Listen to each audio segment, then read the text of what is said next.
बिस्मिल्लाहिर्रहमानिर्रहीम। अस्सलाम वालेकुम नाज़रीन, मुश्किल वक्त से गुजर चुके हैं, अब हम बेहतरी की जानब गामज़न हैं, ऐसा कहना है सदर पाकिस्तान डॉक्टर आरिफ अलवी का। हमारे नुमाइंदा खसूसी सिंध जावेद इब्राहिम मंगी के मुताबिक IBA सक्कर में तलबा से खिताब करते हुए सदर ममलकत का कहना था कि पाकिस्तान के दुनिया भर में रास्ते खुल रहे हैं। हम वो कौम हैं जिसने दहशत गर्दी को शिकस्त दी। हमारी अफवाज और अवाम ने मिलकर मुश्किल हालात का सामना किया। उनका कहना था कि नौजवान हमारा सरमाया है। आला तालीम और रिसर्च के मौके हुकूमत मुख्तलिफ प्रोग्राम के तहत बढ़ा रही है। उनका मज़ीद कहना था कि मुआशरा तरक्की करेगा तो मुल्क तरक्की करेगा। हमारे नौजवान पाकिस्तान में बैठकर टेक्नोलॉजी इस्तेमाल करके बैरून ममालिक की जॉब हासिल कर सकते हैं।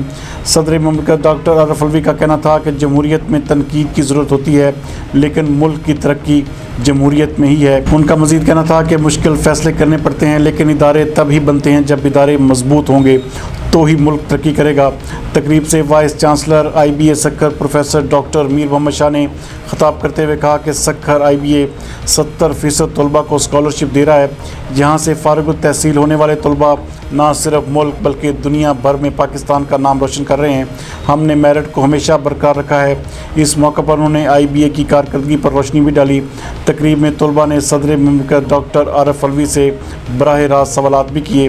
तकरीब में गवर्नर सिंध इमरान इस्माइल समेत तलबा और प्रोफेसर्स की बड़ी तादाद ने शिरकत की।